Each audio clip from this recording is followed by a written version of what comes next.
Welcome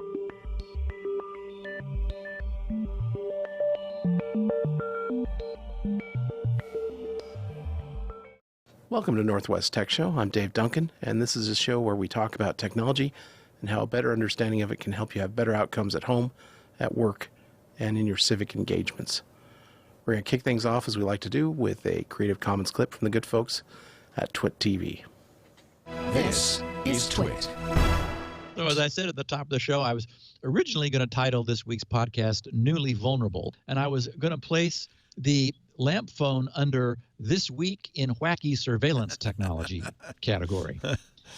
But as they always do, the researchers have a quite serious 15-page research paper, which, always hooks me, and their work will be presented at Black Hat in August. No one will be surprised to learn that this research hails from the Ben Gurion University of the Negev and the Weizmann Institute of Science, which produces a steady stream of new and imaginative data exfiltration schemes. Remember the singing capacitors of our power supplies?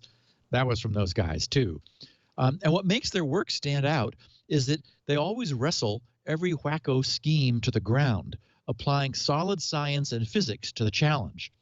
In the show notes, I have a schematic of their attack, which in the left-hand frame shows a couple of people talking, and that creating, sound vibrations in the air, which apparently causes some micro vibrations in the surface of a light bulb, like, hanging from the just regular light bulb hanging from the ceiling.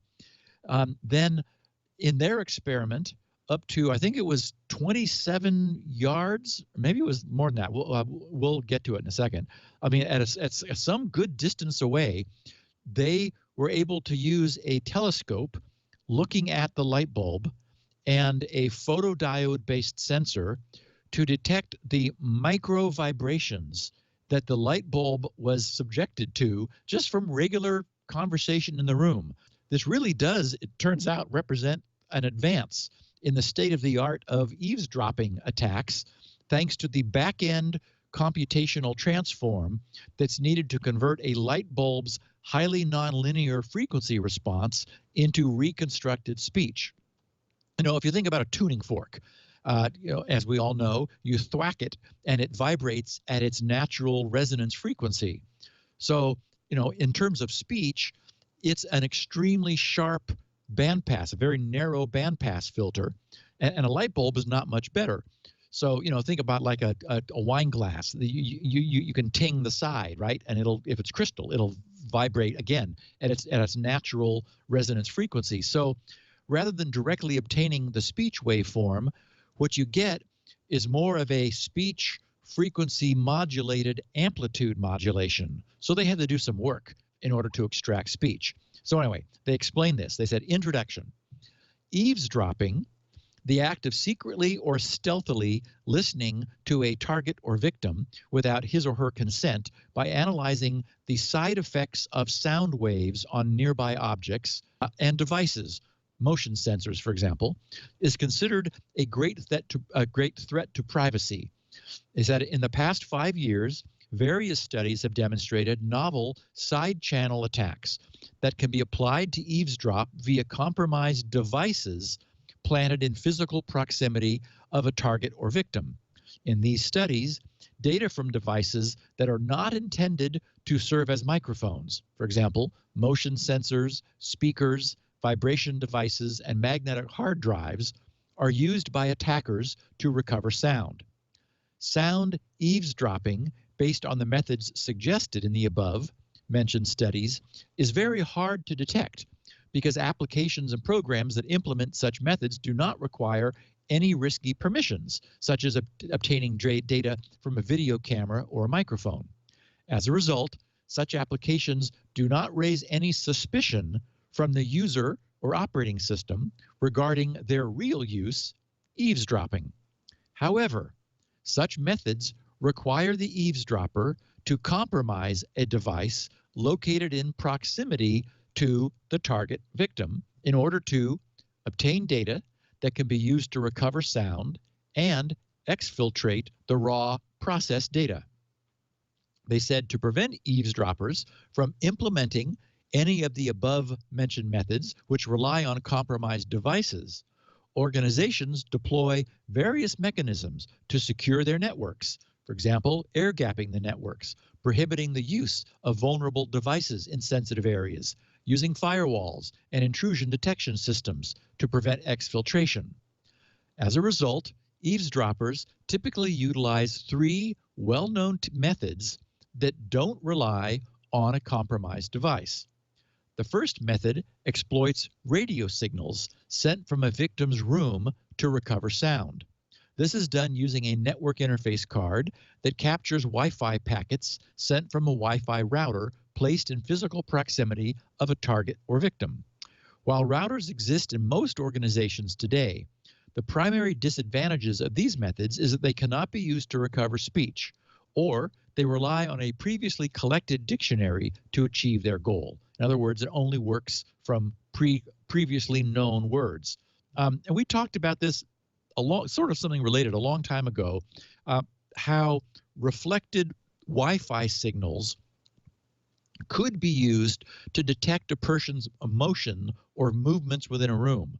And apparently, a group of researchers managed to detect the much smaller movements of the mouths of people speaking via Wi-Fi signals and then mapped them back into what they must be saying. Needless to say, it was strictly a proof of concept and would hardly be practical. Anyway, our guys continue saying, the second method, a laser microphone, relies on a laser transceiver that is used to direct a laser beam into the victim's room through a window. The beam is reflected off of an object, or maybe the window itself, and returned to the laser transceiver, which converts the audio modulated returning beam into an audio signal. In contrast to the previous limited radio-based methods, laser microphones can be used in real time to recover speech. However, the laser beam can be detected using a dedicated optical sensor. The third method, the visual microphone, exploits vibrations caused by sound from various materials, a bag of chips, a glass of water. I think we talked about balloons once. You could have like inflated balloons in a room, and the balloon would vibrate, it being relatively elastic and pretty easy to pick up sounds. They said in order to recover speech by using a video camera that supports a very high frame rate per second, high FPS, of over 2200 hertz. In contrast to the laser microphone, the visual microphone is passive, so its implementation is much more difficult for organizations and victims to detect. However, the main disadvantage of this method, according to the authors, is that the visual microphone cannot be applied in real time because it takes a few hours to recover a few seconds of speech, since processing the high resolution and high frequency 2200 frames per second video requires significant computational resources. In addition, the hardware required, a very high frame per second video camera, is expensive. So, they said, in this paper, we introduce lamp phone, a novel side channel attack that can be applied by eavesdroppers to recover sound from a room that contains an exposed hanging light bulb. Lamp phone recovers sound optically via an electro-optical sensor, which is directed at a hanging bulb. Such bulbs vibrate due to air pressure fluctuations, which occur naturally when sound waves hit the hanging bulb's surface. We explain how a bulb's response to sound, a millidegree vibration, actually I think it ended up being microdegree vibration, can be exploited to recover sound. And we establish a criterion for the sensitivity specifications required of a system capable of recovering sound from such small vibrations. They said, then we evaluate a bulb's response to sound, identify factors that influence the recovered signal. Like I said, these guys go all the way, and characterize the recovered signal's behavior. We then present an algorithm we developed in order to isolate the audio signal from an optical signal obtained by directing an electro-optical sensor at a hanging bulb. we evaluate lamp phones' performance on the tasks of recovering speech and songs in a realistic setup. We show that lamp phone can be used by eavesdroppers to recover human speech, which can be accurately identified by Google Cloud Speech API. And I added, which I suppose means that it would be possible to set up an entirely automated listening station which triggers human involvement only when specific keywords were voiced, because Google's Cloud Speech API could be, doing speech recognition on the fly, turning it into text, looking for keywords, and then letting someone know. Unbelievable. And they also said singing, which can be accurately identified by Shazam and SoundHound. Oh, yeah. From a bridge located 25 meters, 27 yards away from the target office containing the hanging light bulb. Wow. They said, we discuss potential improvements that can be made to lamp phone to optimize the results and extend lamp phone's effective sound recovery range. Finally, we discuss countermeasures that can be employed by organizations to make it more difficult for eavesdroppers to successfully use this attack vector. So I was unsure how much time we would have, but we do have a little bit more. So I'll share a little bit just so our listeners can get a sense for what they did. In section 4 of the paper, bulbs as microphones, they said, we measure the vibration of a hanging bulb and we establish a criterion for the sensitivity specifications for a system capable of recovering sound from these vibrations. Experimental setup. We attach a gyroscope, the MPU-6050GY-205216, for anyone who wants to duplicate, to the bottom of a hanging E27 LED light bulb, parens 12 watts. That bulb was not illuminated during this experiment. A Raspberry Pi 3 was used to sample the gyroscope at 800 hertz. We placed Logitech Z533 speakers very close to the hanging bulb, 1 centimeter away, and played various sine waves at 100, 150, 200, 250, 300, 350, and 400 hertz from the speakers at 3 volume levels, 70, 95, and 115 dB. We obtained measurements from the gyroscope while the sine waves were played. Results. Based on the measurements obtained from the gyroscope, we calculated the average peak-to-peak difference in degrees for theta and phi. The average peak-to-peak difference was computed by calculating the peak-to-peak difference between every 800 consecutive measurements that were collected from 1 second of sampling and averaging the results. The frequency response was a function of the average peak-to-peak difference, revealing 3 interesting insights. The average peak-to-peak difference for the angle of the bulb is 1, very small, 0.005 to, okay, so it is milli, to 0.06 degrees. Wow. So that's between 5 and 60 millidegrees. Wow. 2, increases as the volume increases, okay, not surprisingly. And 3, changes as a function of frequency, which we would expect, right? Because it is far from being a neutral frequency response. You don't buy your light bulbs based on, has a flat frequency response within 3 dB. No. I might start. Based on the known formula of the spherical coordinate system, we calculated the 3D vector, they say XYZ, that represents the peak-to-peak vibration on each of the 3 axes by taking the distance between the ceiling and the bottom of the hanging bulb into account. We calculated the Euclidean distance between this vector and the vector of the initial position.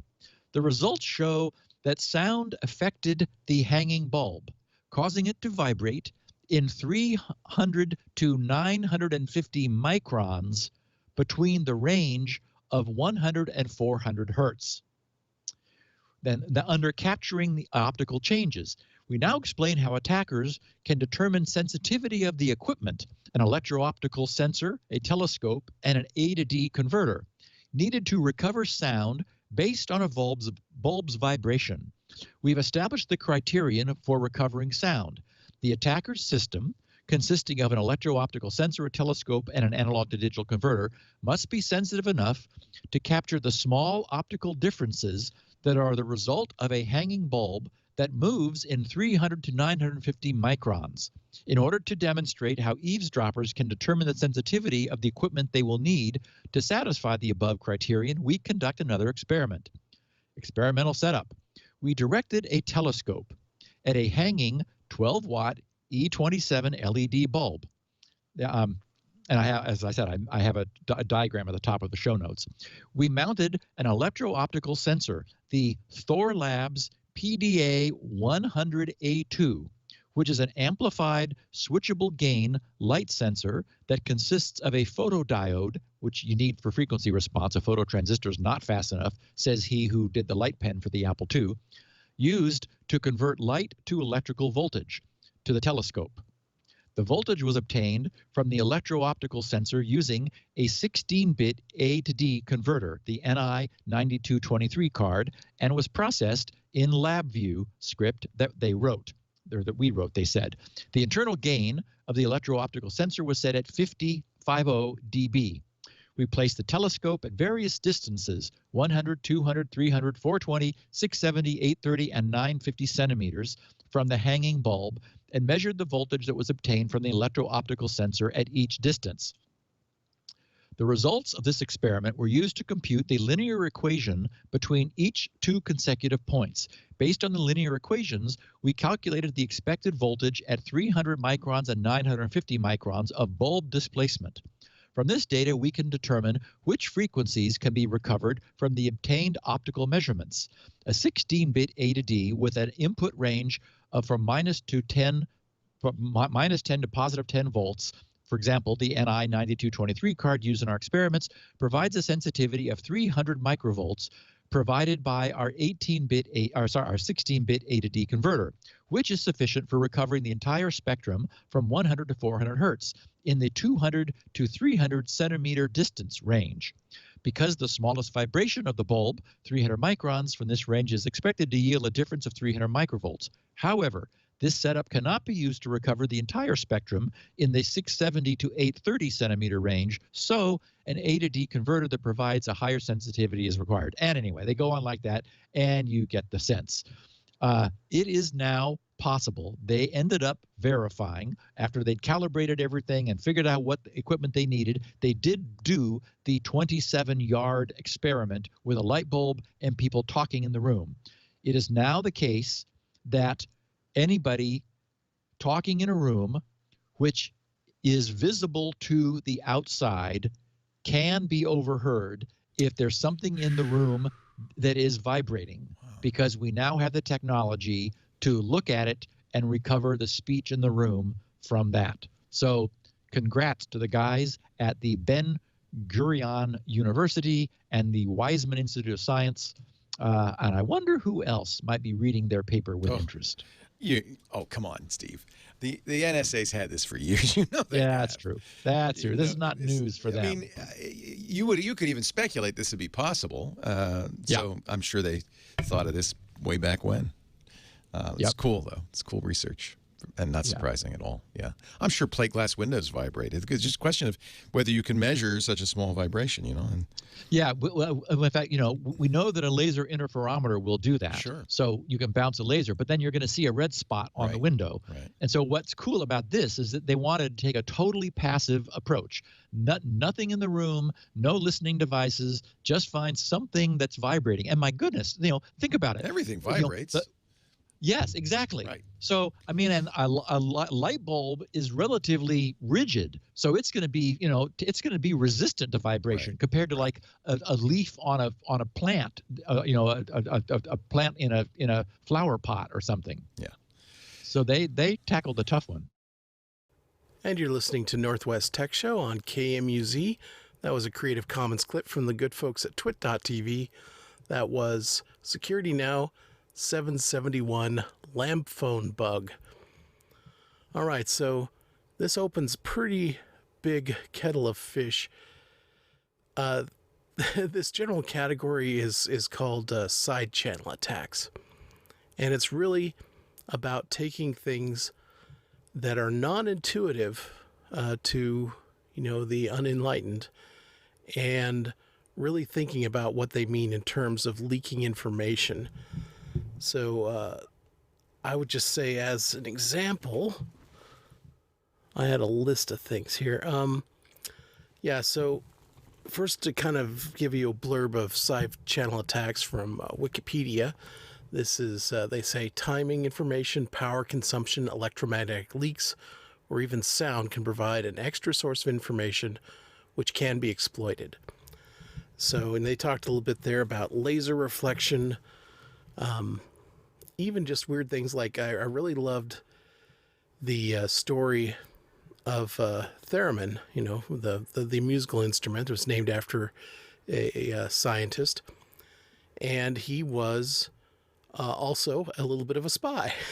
One of the things he came up with that just flummoxed people, they could not figure out what was going on, is he figured out that if you bounced a microwave beam off of the resonant cavity carved inside something, that the return beam would be oscillated with the sound happening in the room.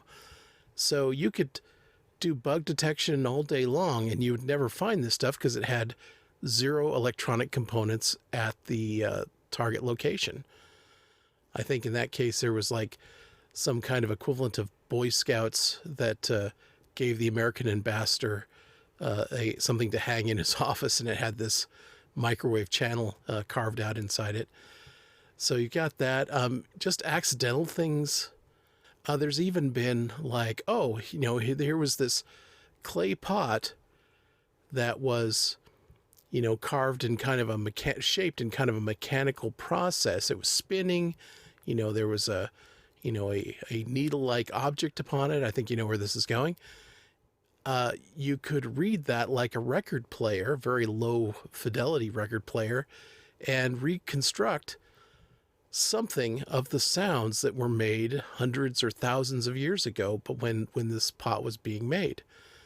You can have the accelerometers in a phone. They're sensitive enough that if you just have it laid down on a table with the microphones turned off and all this, it can tell from the vibrations in the phone, in the table, through the keyboard, etc., what keys are being pressed. Or likewise, if the microphone's on, you can hear the frequency of, or the differences in the sound of a key that is being pressed close, or what angle, or, it's got some, it's got a little bit of gum in it or something. There's all these very small variations in the sounds, and it can tell with, when it's all laid out on a statistical chart, it can tell, if not the exact key, it can tell the approximate key, and then that gives enough, and then you cross-reference that with the dictionary, and you say, oh, okay, this word was consistent with that sound pattern. That must be what he typed.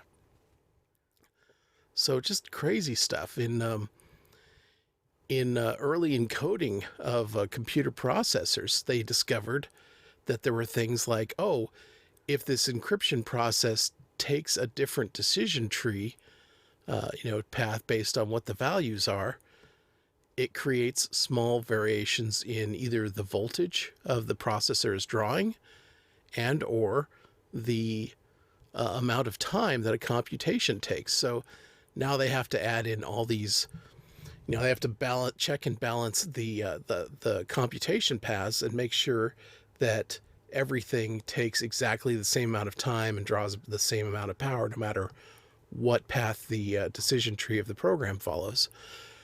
So just, I guess the sort of generic observation is, don't underestimate how small leakages can be turned into certain leakages. Like even like many years ago, when they had very bright CRT screens, there were a couple things. The electron ray hitting the grid created this Van Eck radiation, and then there was a certain signal that was distinctive at the end of each line, at the end of doing drawing a screen of video. and those formed radio waves because of the process going on, high energy process, and that could be decoded into the image on the screen. That was called Van Eck freaking, and the shielding against that attack was called Tempest. So sometimes it was called a Tempest attack, and similarly, they were so bright that you could, you've seen. You're looking at the back of a display, and you see someone who's in front of the display, and you see all the light playing out on their face and on the walls. And even that, which could be considered a very blurred mirror image of what was on the screen, could be computationally recomposed into what the original data was on the screen. It's like if you could just simply ask the question, it's like, well, if something changes on the screen, can you see a corresponding change in the background? If yes, then, you can check all the possible screen contents and get all the possible backgrounds and see which one most closely matches. But, you can computationally shortcut that, not just have a big code book of all possible background images. But, that stuff can be redone. Even like the blurring of photos or the pixelization of photos, it was done in a very mathematically precise way. And so if you knew what that process was, you could take the same image, digital image, it's all, very exactly maintained, and run it through that process backwards and figure out what the image was before it was blurred or before it was pixelated. And so now you have to, make sure to throw in some random noise. If in addition, basically you have to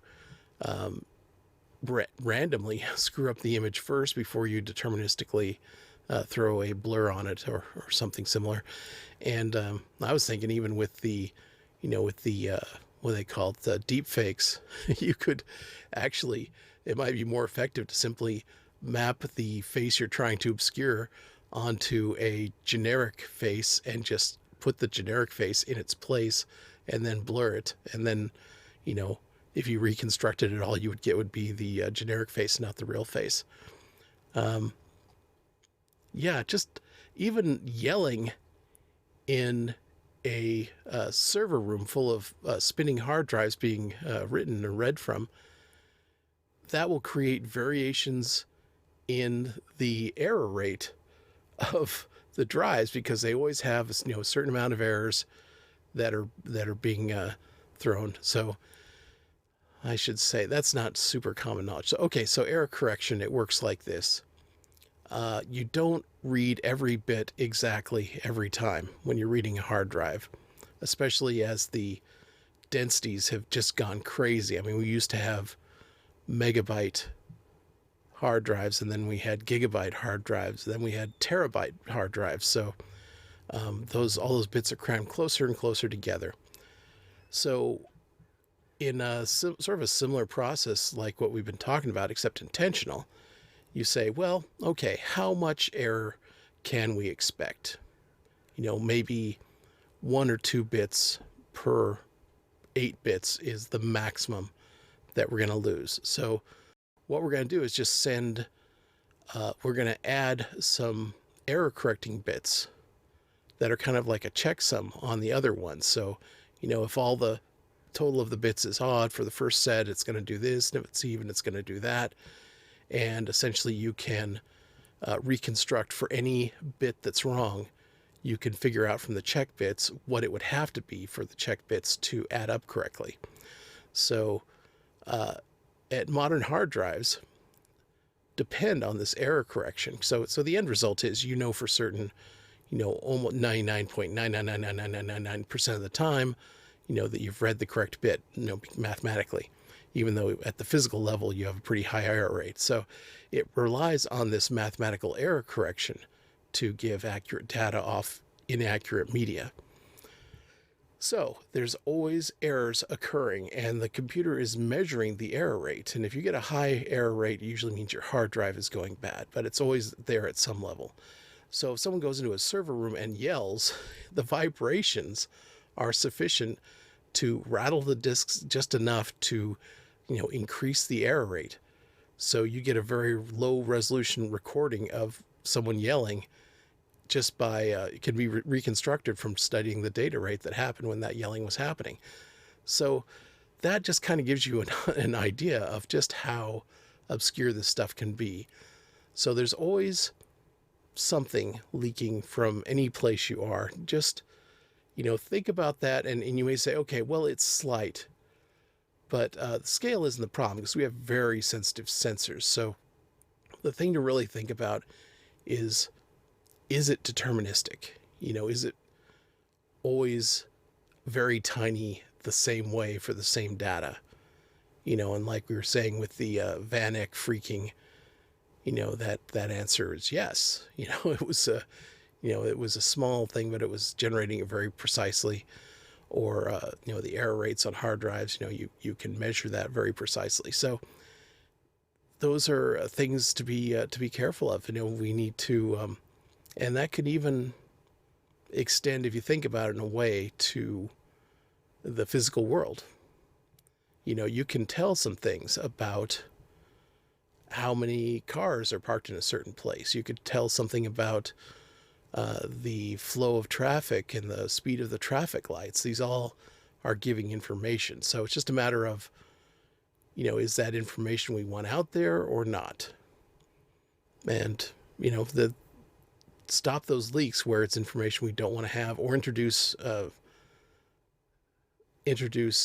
masking information, like they were talking about with the lasers bouncing off the window of a room, and the window is oscillating softly to what is being said, and that means the laser, which is just it's straight as a laser, it will deflect off the window at different angles based on the amount the window is flexing. And so over measuring that microsecond to microsecond, you can tell what sound wave is vibrating that window. So what's the solution to that? Well, it's very hard to completely soundproof something. So one of the things you can do is simply play white noise or a bunch of other conversations or something into a device that is attached to the window to cause all these obscuring vibrations to go there, so that the actual room noise vibrations are lost in the noise. So, you've compounded a very small signal with a very big interference and made it very hard to read. That's one way to deal with it. And this light bulb attack they were talking about, this is a little bit different because you're not measuring a direct analog to the light. It's not just like a sound wave pattern you can simply reconstruct by taking a light sensor and directing it into a sound file or something, because it's really taking into account the resonant frequency of the light bulb. So it's going to vibrate more or less based on the frequency of the sound as well as its loudness. And that's something that took a lot of computation to determine. So that is a little bit of a new category. That is, now we're starting to get into finding minor noise on the minor noise. It's like another order of scale that we're looking into, and yet it's the same idea. It's the small things that we underestimate how easily they can be reconstructed if you apply our science to it. I mean, even someone standing behind a wall, their body heat is going to create a certain heat pattern on the other side of the wall and give a crude sense of where they are. Wi-Fi signals, if you're listening for just the strength of them in different directions, you can see where someone walks in front of a Wi-Fi signal and creates a radio shadow, a temporary decrease of radio signal along the vector between the radio source and the radio receiver. So you do a bunch of different radio receivers, you can see where people are walking around in a room. Yeah, so I don't know if I don't know if the solution is to, put Faraday cages around every single room and block out all the windows. I don't think we need to do that. It's just more about, I think the easier thing is just to kind of keep aware of where the threshold of sensitivity is, and make sure you operate below that or create noise above that. I know with like the accelerometers being used to pick up sounds, one of the solutions that the operating system makers for the phones and such came up with is they lowered the resolution of accelerometer readings that were available to programs, because it's just like, well, by default they just give you all the data that is available, and that wasn't really necessary to do. And it was just, they didn't realize there was a downside to doing that. As soon as they did, they like, well, if we're like 1/10 or 1/100th as sensitive, or we throw slightly random data into it or something like that, it'll still do everything that you want an accelerometer to do in the way most people intend to use it, but it won't be available to be used as a microphone when, like, say you've told your phone, I don't want to have the microphone active for this application, but it makes sense for the accelerometer, like say a jogging app that's measuring your steps. It would need the accelerometer access, but you don't need it to have such fine detail on the accelerometer that it can pick up sounds. So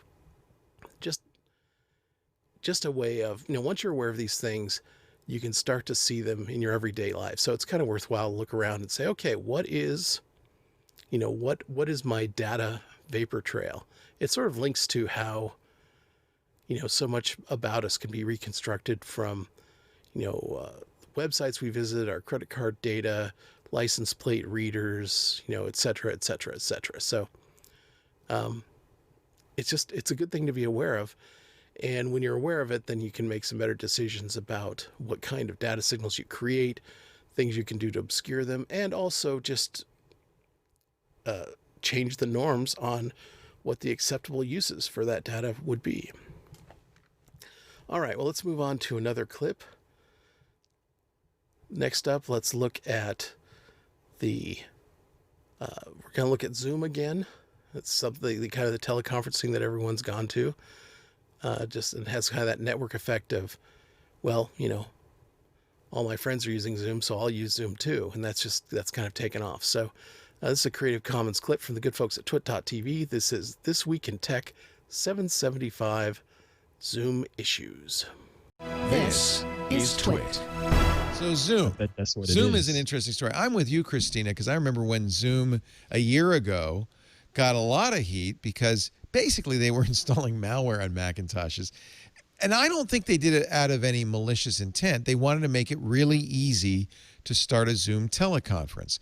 So what they did when you installed Zoom on your Mac, they installed a web server. Hey, what could possibly go wrong? They installed a web server on your Mac, and that was so you could click a link, it would download the software, it would run the conference.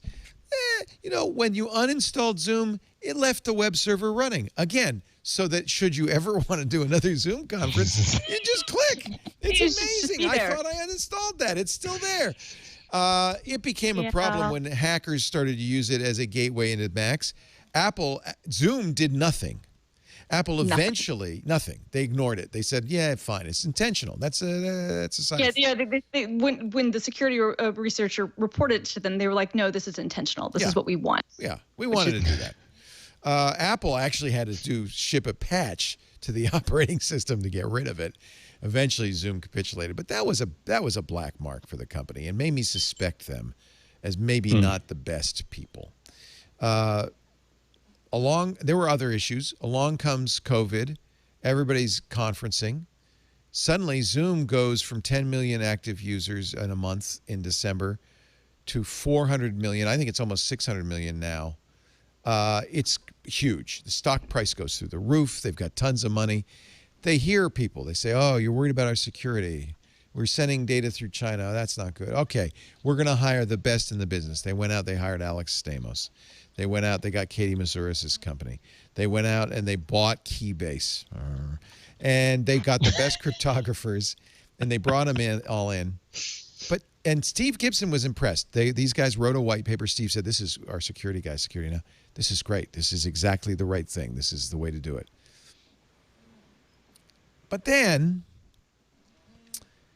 they made some funny noises. Last week, the CEO, Eric Yuan of Zoom, said, "We're going to have end-to-end encryption." They were always claiming end-to-end encryption, even though it wasn't.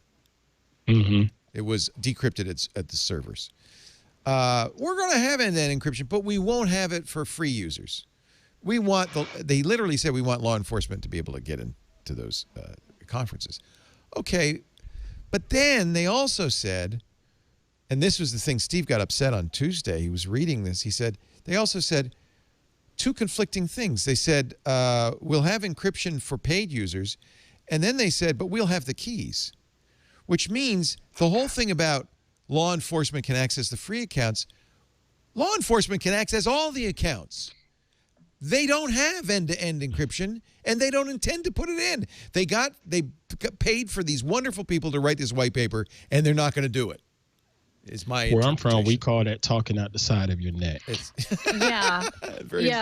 colorful. That reminds me what BlackBerry did for many, many years.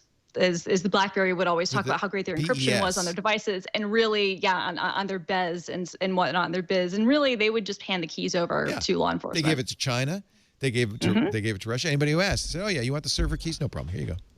So and then now the latest thing is on the anniversary of the Tiananmen massacre, an American Chinese activist in America had a Zoom conference talking about it. Some people in China joined the conference. Chinese government went to Zoom, said, ban that guy, and they shut down an American Zoom account. Son of a mother. No, they've shut down a lot of American Zoom accounts. And it's quite frankly shameful. I mean, they're just like, yeah, we'll do end-to-end encryption, except we won't, and we'll charge you for it. I mean, this is and shameful the minute conduct. President Xi comes to us and says, shut it down, we don't. Now, I understand. Look, Apple does that in China. Apple just took 2 apps out of the App Store. Microsoft and Yahoo as well, yeah. But that's because they're in China and they're doing business in China. They have to follow the laws of the country they're in. So you could make some case for that. But that's different from shutting down American activists in America because China asked you to. Now, Zoom is an American company, but all the coding is done in China by 3 separate Chinese companies. I still think Zoom has tight ties to the Chinese regime. And I honestly do not trust Zoom. No, I'm honestly, I avoid it wherever possible. I do find it particularly galling when they're just like, okay, well, we will provide end-to-end encryption, and then they just don't. I mean, as you pointed out, they will hand this over to whichever government asks for it. So, yeah, don't trust. It's not Zoom. end-to-end. If they have the keys, that ain't end-to-end. I mean, when they first started, I mean, okay, when COVID really kicked in, and it was kind of like, well, it's a small startup. They can't be expected to have got I gave them all the pass. security. Yes. Yeah, you give them a pass on that. But then when they get in Stamos and Mazuris and, the security A team, and then tell them, yeah, no, we're not going to do that. We're going to do what's convenient for us. The hell with them. Just dump them, people. They said, they told Bloomberg, yeah, we did it because China asked us to, but we won't do that again. Yeah, right. I mean, to me, it kind of goes back to, like, from the beginning, the reason that I got mad at them last year was because, like, I really think that they have a great product. But from installing malware, and that's what they did, to all of their security kind of talking out of both sides of their mouth, as Ant said, to, handing things over to and just doing the dirty work of the Chinese government and, shutting off a U.S. Person's access, it just shows that they have always put growth hacking and getting more users and placating others above the actual user base. And people pay for their product. Like, that's the thing. Like, you can't even say that this is a Google type of thing where you're the product. No, people pay a lot of money for Zoom. And Zoom has proven over and over and over again, I don't care who they hire, like, at a fundamental level with the company, they really care about getting more users and getting more contracts and making more money. And they don't care about the actual customers. And so for me, yeah, I won't use it. I mean, if I'm forced to, if somebody sends me a link with it, I'm obviously not going to not take the meeting because it's in Zoom. I'm not that hardcore, but I don't have an account. I won't give them my information. I'll use it only in a web browser, and I don't trust them. I just don't.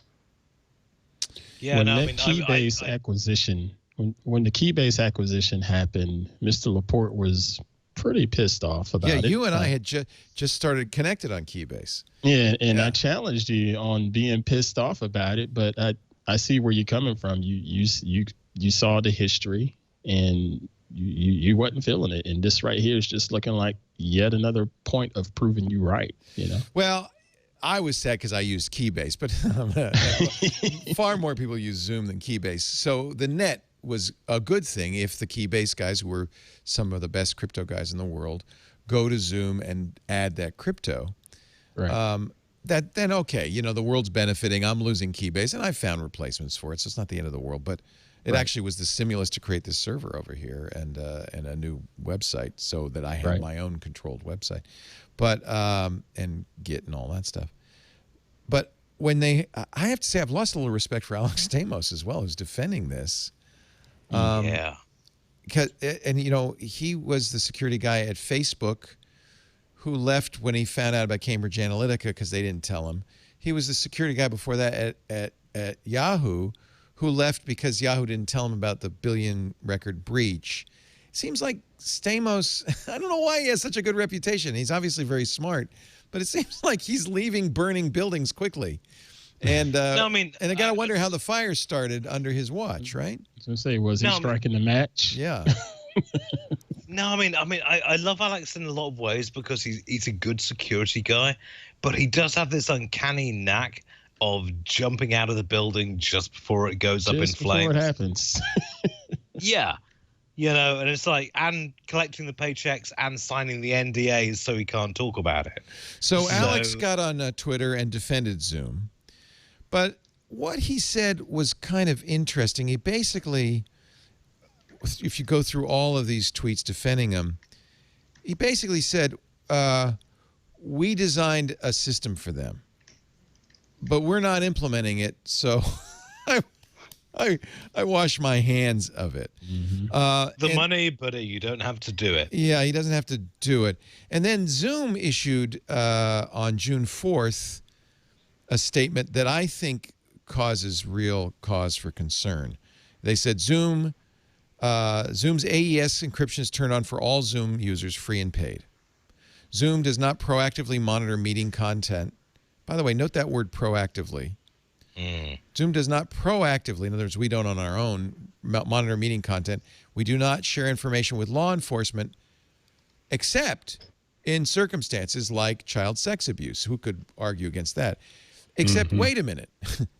If you have end-to-end encryption, how could you share anything with law enforcement at all under any circumstance? Right. We do not have backdoors where participants can enter meetings without being visible to others. None of this will change. Zoom's end-to-end encryption plan balances the privacy of its users with the safety of vulnerable groups, including children and potential victims of hate crimes. They're basically saying, it's like, I do not think that term means what you think it means, end-to-end encryption. End-to-end encryption means Zoom can't in any form or fashion see what you're doing. But they've said, unless there's child sexual activity, abuse, then okay. But that means you have the keys. Right. I mean, look, it's not an invalid stance to take. Just don't call it end-to-end encryption. Just don't call it end-to-end encryption. Yeah. And I'm personally bothered and frankly a little bit insulted by the rhetoric where they go, oh, well, we care so much about privacy and safety of this group, and that's why we're going to work with law enforcement. BlackBerry did the exact same thing. Of course. And always think of the children. Always. Exactly. And it's like, okay, again, this is a valid stance to take, to say we value working with law enforcement other than other groups. That's fine. But don't try to gaslight us into what you're doing is actually the moral and noble thing. And B, claim that you have end-to-end encryption when you obviously by its very definition do not. Yeah, I mean it's the four horsemen of the infocalypse. So you've got pedophiles, organized crime, drug dealers, and terrorists, and these are always the same excuses, which are rolled out for saying, yeah, we should have the right to say everyone's communications, and come on, we've grown beyond this. Yeah, and I have to say, it's weird that Alex Stamos on the one hand says, oh yeah, there's end-to-end encryption, and then at the end, he says, at no time does Zoom turn over the encryption keys to law enforcement. Do they have the keys? At no time does Zoom turn over the encryption keys to law enforcement. The issue here is whether Zoom's own employees can enter spaces they host, which is how all major trust and safety teams operate, and which is precluded by good E2E. But they have the keys, so they can. So it's not good E2E. Alex, which is it?